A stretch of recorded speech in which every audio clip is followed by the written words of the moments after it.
तो अब हम लोग बात करेंगे ऑटोट्रॉपिक न्यूट्रिशन इन बैक्टीरिया, है ना। अब ऑटोट्रॉपिक मोड ऑफ न्यूट्रिशन के रिस्पेक्ट में एक दो फैक्ट्स हम लोग डिस्कस करेंगे। इन फैक्ट्स के बारे में हमारी डिटेल डिस्कशन होगी जब हम लोग चैप्टर पढ़ेंगे फोटोसिंथेसिस इन हायर प्लांट्स। पहले तो जैसे कि जब हमारे घर में भी आप देखो, जब फूड प्रिपेयर होता है तो रॉ मटेरियल्स होते हैं कुछ, और उस रॉ मटेरियल्स को कुक करके फूड प्रिपेयर किया जाता है जिसको कि हम लोग कंज्यूम करते हैं, है ना। रॉ फूड तो हम लोग सीधा कंज्यूम नहीं करते हैं ना, पहले उस फूड को कुक करते हैं, और उस फूड की कुकिंग के लिए चाहिए होती है क्या, फ्यूल या एनर्जी या हीट कह लो, जरूरी होती है ना। उस हीट को हम किसी भी सोर्स से ऑब्टेन कर सकते हैं, either we can use LPG, है ना, और we can use induction nowadays, या फिर हीटर का इस्तेमाल कर ले, है ना। तो वैसे ही अगर हम लोग बात करें ऑटोट्रॉपिक बैक्टीरिया की, तो ये फूड को प्रिपेयर करते हैं, यानी कि इनऑर्गेनिक कार्बन का इस्तेमाल करके फूड प्रिपेयर करते हैं, या फिर हम यूं कहें तो इनऑर्गेनिक कार्बन को ऑर्गेनिक कार्बन में कन्वर्ट करते हैं।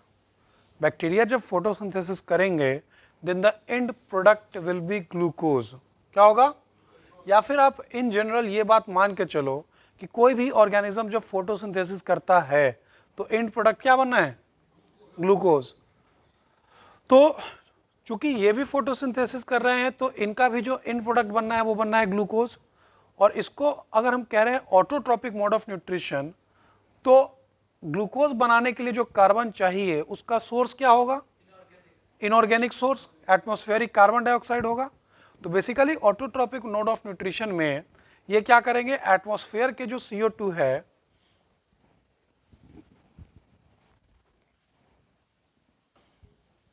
तो हमारी तरह ही बैक्टीरिया जो होते हैं ऑटोट्रॉपिक बैक्टीरिया, वो इनऑर्गेनिक कार्बन सोर्स को कन्वर्ट करते हैं किसमें, ग्लूकोज में। तो एक तरीके से हम कह सकते हैं कि वो रॉ मटेरियल्स का इस्तेमाल करके फूड को प्रिपेयर करते हैं। तो रॉ मटेरियल का इस्तेमाल करके फूड को प्रिपेयर करने के लिए उनको भी चाहिए एनर्जी, है ना। तो एनर्जी वो ऑब्टेन कर सकते हैं दो सोर्स से, या तो वो सनलाइट से ऑब्टेन कर सकते हैं उस एनर्जी को। एनर्जी इनको क्यों चाहिए बताओ एक बार, रॉ मटेरियल्स को फूड में कन्वर्ट करने के लिए उनको चाहिए एनर्जी। अब जैसे कि हमारे केस में रॉ मटेरियल्स को फूड में कन्वर्ट करने के लिए एनर्जी हम लोग किसी भी सोर्स से ले सकते हैं ना, गैस एलपीजी से ले सकते हैं, इंडक्शन से ले सकते हैं। वैसे ही बैक्टीरिया को एनर्जी चाहिए, और वो energy they can obtain it from sunlight. और देखो, तो सनलाइट के लिए, लाइट के लिए हम लोग वर्ड यूज करते हैं फोटो। कौन सा वर्ड यूज करते हैं, फोटो। तो ऐसे बैक्टीरिया जो सनलाइट का इस्तेमाल करके अपना फूड प्रिपेयर करे उनको हम लोग कहेंगे फोटो ऑटोट्रॉप्स।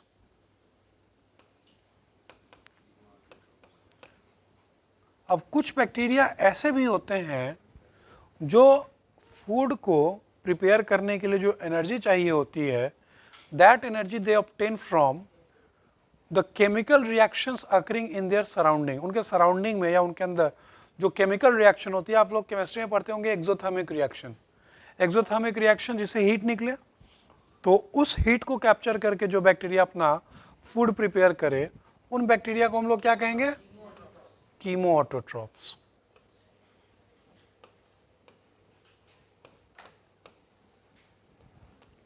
तो what is difference between photoautotrophs and chemoautotrophs? Photoautotrophs are those autotrophic bacteria which can prepare their or which can convert the raw food, raw inorganic substance into glucose by utilizing energy obtained from sunlight. And the chemoautotrophs are those autotrophic bacteria which utilize the heat evolved from the chemical reaction occurring in their surrounding for converting inorganic carbon into glucose, है ना। तो photo autotrophs और chemo autotrophs, ये दोनों points clear है। अब देखो, photo autotropic bacteria को फर्दर हम दो कैटेगरी में डिवाइड कर सकते हैं। पहले तो हम लोग एक बार ग्रुप्स देख लेते हैं कीमो ऑटोट्रॉपिक बैक्टीरिया। सो कीमो ऑटोट्रॉपिक बैक्टीरिया का अलग अलग ग्रुप्स बांटा जाता है, अलग अलग ग्रुप्स में इनको बांटा गया है, ऑन द बेसिस कि किस टाइप के केमिकल रिएक्शन से इनको एनर्जी मिलती है, ठीक है। ऐसे कीमो ऑटोट्रॉपिक बैक्टीरिया जो नाइट्रोजन के कंपाउंड में होने वाले रिएक्शन से हीट निकलने वाले हीट को यूटिलाइज करे, उनको हम लोग क्या कहेंगे? न्यूट्रीफाइंग बैक्टीरिया।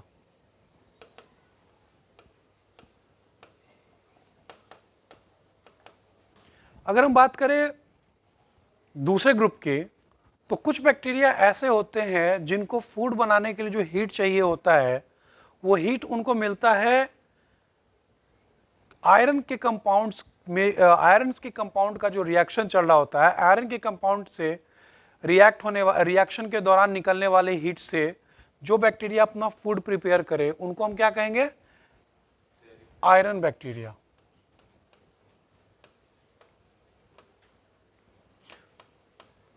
कुछ बैक्टीरिया जो होते हैं वो सल्फर के कंपाउंड में होने वाले रिएक्शन से जो हीट निकलता है उसको यूटिलाइज करके अपना फूड प्रिपेयर करते हैं। So those bacteria are called as sulphur bacteria.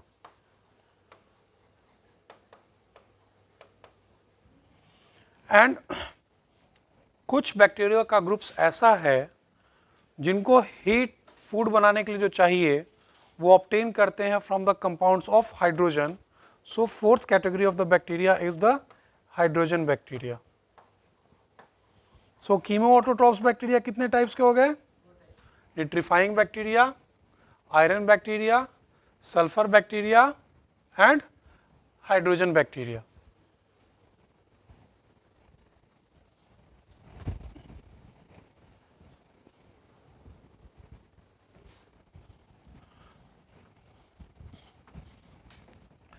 अब हम बात करते हैं फोटो ऑटोट्रॉपिक बैक्टीरिया के बारे में।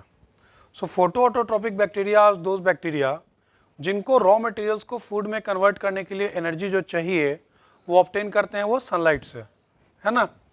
अब कभी भी जब फोटोसिंथेसिस का प्रोसेस होता है तो इनऑर्गेनिक कार्बन को ग्लूकोज में कन्वर्ट करने के लिए एक इलेक्ट्रॉन और प्रोटॉन डोनर की रिक्वायरमेंट होती है ना। सो ड्यूरिंग फोटोसिंथेसिस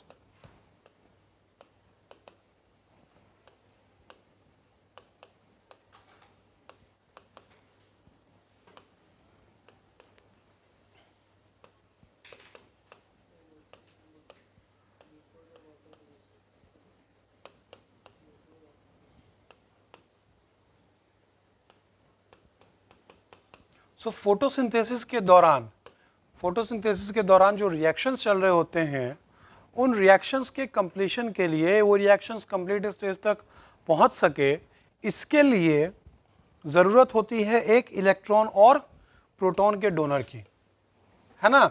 अब ये इलेक्ट्रॉन और प्रोटॉन डोनर या तो वाटर हो सकता है, सर्टेन बैक्टीरिया के केस में ये इलेक्ट्रॉन और प्रोटॉन डोनर क्या होता है? वाटर होता है। मतलब कि इलेक्ट्रॉन और प्रोटॉन का जो सोर्स होता है वो कौन होता है? वाटर होता है। और कुछ बैक्टीरिया के केस में वाटर के अलावा कोई दूसरे कंपाउंड्स हो सकते हैं, जैसे हाइड्रोजन सल्फाइड हो सकते हैं, है ना। फोटो ऑटोट्रोपिक बैक्टीरिया जिनके लिए इलेक्ट्रॉन और प्रोटॉन का डोनर कोई कंपाउंड है अदर देन वाटर, है ना, तब उस फोटोसिंथेसिस के दौरान ऑक्सीजन इवॉल्व नहीं होगा, and such type of photosynthesis is known as anoxygenic photosynthesis। क्या कहते हैं उसको? anoxygenic photosynthesis। रूल क्या है? फोटोसिंथेसिस के दौरान there is requirement of a electron and proton donor। Clear है? वो इलेक्ट्रॉन और प्रोटॉन डोनर या तो वाटर हो सकता है, नहीं तो वाटर के अलावा कोई दूसरा कंपाउंड हो सकता है।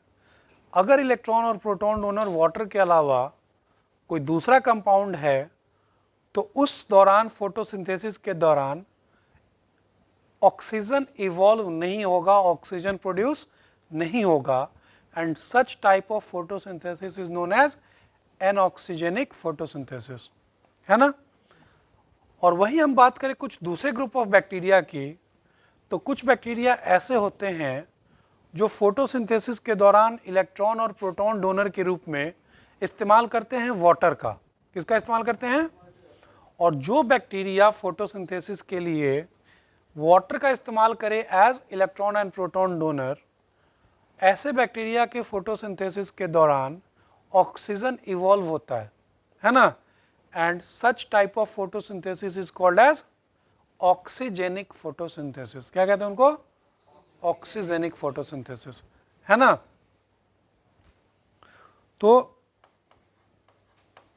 इसको हम लोग फर्दर डिवाइड कर सकते हैं as non oxygenic photo autotrophs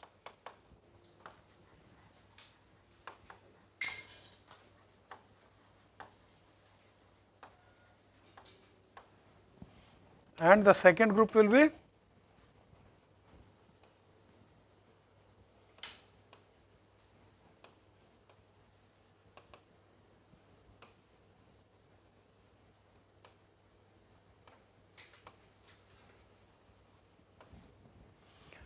so non oxygenic photoautotrophs and oxygenic photoautotrophs, इन दोनों में मेजर डिफरेंस क्या है?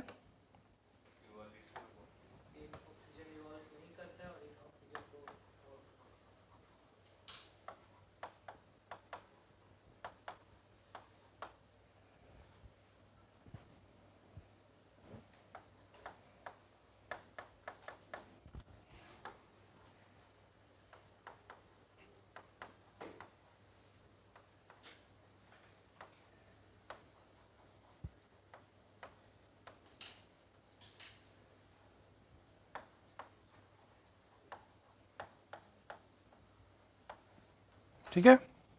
So non oxygenic phototrophs electron और प्रोटॉन कहाँ से ऑब्टेन करते हैं, कैसे डोनर से ऑब्टेन करते हैं? वाटर के अलावा किसी दूसरे ऑब्टेनर से, like H2S, you can write it. और ऑक्सीजेनिक फोटोट्रॉप्स जो होते हैं, तो इनको इलेक्ट्रॉन और प्रोटॉन कहाँ से मिलता है?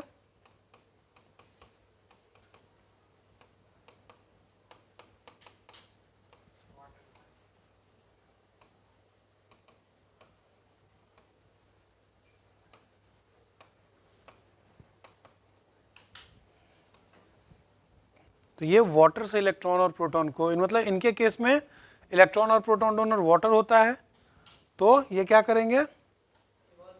They produce oxygen.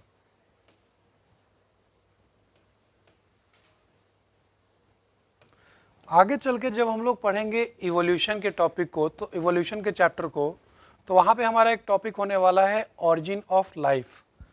तो ऑरिजिन ऑफ लाइफ में हम लोग देखेंगे कि बैक्टीरिया का ये जो न्यूट्रिशन वाला टॉपिक है, ये आज प्रेजेंट डे लाइफ के लिए कितना इम्पॉर्टेंट था।